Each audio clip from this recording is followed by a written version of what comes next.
এবছৰ শ্ৰী শ্ৰী আকাশীগঙ্গা শিৱথান প্ৰাংগণত 5 দিনীয়া বৰ্ণাঢ্য সাংস্কৃতিক কাৰ্যসূচীৰে 112তম মহাশিৱ চতুৰ্দশী উৎসৱ উদযাপন কৰিবলৈ আমি সমূহ কাৰ্যপন্থা সমাপ্তৰ দিশত অহাকালি 8 বজাৰ লগে লগে পতাকা উত্তোলনেৰে আমাৰ মহাশিৱ চতুৰ্দশী উৎসৱৰ কাৰ্যসূচী আৰম্ভ হ'ব।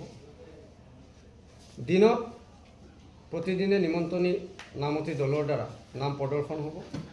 নিশা প্ৰথম নিশা আধুনিক নৃত্য প্ৰতিযোগিতা, দ্বিতীয় নিশা আকাশীগঙ্গা কণ্ঠ, তৃতীয় নিশা এখন বুৰঞ্জীমূলক নাটক হেংদাং, চতুৰ্থ নিশা এখন ভাওনা দক্ষযজ্ঞ আৰু পঞ্চম নিশা মনমিতা ভৰদাস আৰু প্ৰাঞ্জল পৰশৰ গীতৰে নিশা। গতিকে আপোনাসৱৰ জৰিয়তে সমূহ অসমবাসী ৰাইজক আমি সমূহ কাৰ্যসূচীত অংশগ্ৰহণ কৰি সফল ৰূপায়ণ কৰিবৰ বাবে নিমন্ত্ৰণীৰ শৰাই আগবঢ়াইছোঁ। ধন্যবাদ। আমি বিধায়কসকলক মাতিছোঁ আৰু আমাৰ প্ৰশাসনিক বিষয়াসকলক মাতিছোঁ আৰু তেখেতসকলৰ পৰা আমি আশানুৰূপ ইয়াত পাইছোঁ তেখেতলোক আহিব। বিধায়ক আহিব আমাৰ ব্ৰহ্মপুৰ সমষ্টিৰ জিতু গোস্বামী, সদৰ সমষ্টিৰ ৰূপক শৰ্মা, হোজাইৰ ৰামকৃষ্ণ ঘোষ আৰু লামডিঙৰ শিবু মিশ্ৰ আৰু আমাৰ হোজাইৰ এক্স শিলাদিত্য দেৱ আহিব আৰু প্ৰশাসনিক বিষয়া বুলি কওঁতে আপোনালোকে গম পাইছে আহিব।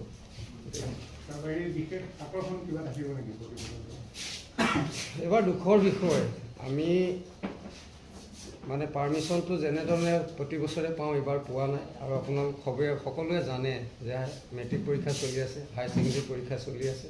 গতিকে আমাক মানে খুব চিঞৰ বাখৰ কৰি খুব ফা ফূৰ্তি কৰি মেলাখন এইবাৰ অনুষ্ঠিত কৰিবলৈ দিয়া নাই। গতিকে আমি তেনেকুৱা মুখ্য আৰু তেনেকুৱা ভবা নাই। গতিকে যেনে তেনে আমাৰ 5টা নিশা 5টা দিন পাৰ হৈ যদি যায় আৰু আমি সেইটোৱে আশা কৰিছোঁ আৰু আপোনাৰ খবৰ সকলোৰে সহায় সহযোগিতা কামনা কৰিছোঁ। নিৰাপত্তা দিশটো আমাৰ SP মহোদয় আৰু এডিশ্যনেল SP মহোদয় সিদিনা আহিলে, আহি ইয়াতে আমাৰ লগত মিটিং কৰিলে। তেওঁলোকে চিকিউৰিটিটো ফুলফিল কৰি দিব। আমাৰ নিজাববীয়াকৈ আমাৰ স্বেচ্ছাসেৱক আছে, তেখেতসকলে আমাৰ পুলিচ প্ৰশাসনৰ লগত থাকে। CCTV চবতে আছে। এইবাৰ আমি মন্দিৰ চন্দিৰ আগতো দিছিলোঁ, এইবাৰ আমি আকৌ এক্সটেনশ্যন কৰিছোঁ। আমাৰ মঞ্চত দিছোঁ, প্ৰেক্ষাগৃহত দিছোঁ, আৰ্কলজিৰ ফালেও দিছোঁ। যিমানখিনি পাৰিছোঁ আৰু লগাই দিছোঁ। এইটো আমি ট্ৰেন্সপৰ্ট তাত এটা ৰাখিছোঁ, ট্ৰেন্সপৰ্ট চেল, তাতে গেটত গাড়ী ৰাখিব আৰু যিখিনিক আমি পাৰ্মিশ্যন দিছোঁ তেওঁলোক মানে নাহিলে নহয় গাড়ী লৈ, তেওঁলোকৰ কাৰণে আমি হেৰি দিছোঁ, গাড়ী পাছ দিছোঁ, তেওঁলোক আহিব।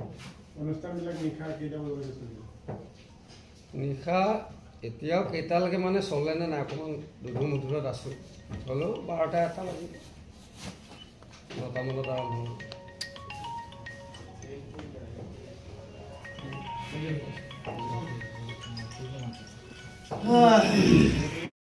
নমস্কাৰ।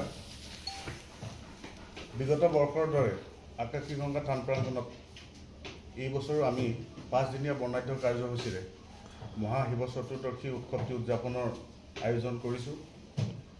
গতিকে আপোনালোকৰ চেনেলৰ যোগেদি মই সদৌ অসমৰ ভক্তপ্ৰাণ ৰাইজক আমাৰ আকাশীগঙ্গা শক্তিপীঠ শিৱ মন্দিৰলৈ মই আমন্ত্ৰণী শৰাই আগবঢ়াইছোঁ। ইয়াৰ পাছতে আমি বিশেষকৈ অলপ দুৰ্ভাগ্যজনক বিষয় হৈছে কি, বিগত বৰ্ষৰ দৰে আমি হয়তো এইবাৰ উৎসৱটি উদযাপন কৰিবলৈ আমি তেনেধৰণৰ সুবিধা নাপালোঁ। যিহেতু আপোনালোকে জানে বৰ্তমান সময়ত হায়াৰ ছেকেণ্ডেৰীৰ পৰা ধৰি মেট্ৰিক পৰীক্ষালৈকে শিক্ষাৰ্থীসকলৰ পৰীক্ষা চলি আছে। গতিকে আমাক এই সংক্ৰান্তত আমাৰ জিলা আয়ুক্ত মহোদয়েও বহু কিছুমান নিৰ্দেশনা অৱগত কৰিছে। সেয়েহে আমি পূৰ্বৰ দৰে আজিৰ এই উৎসৱটো আমাৰ যি আগন্তুক হ'বলগীয়া আছে আমি উদযাপন কৰিব নোৱাৰিম। তথাপিও আমি যিমান পাৰোঁ ভক্তসকলৰ আগমনৰ অতি কামনা কৰিছোঁ আৰু উৎসৱটি উদযাপনৰ আমি এটা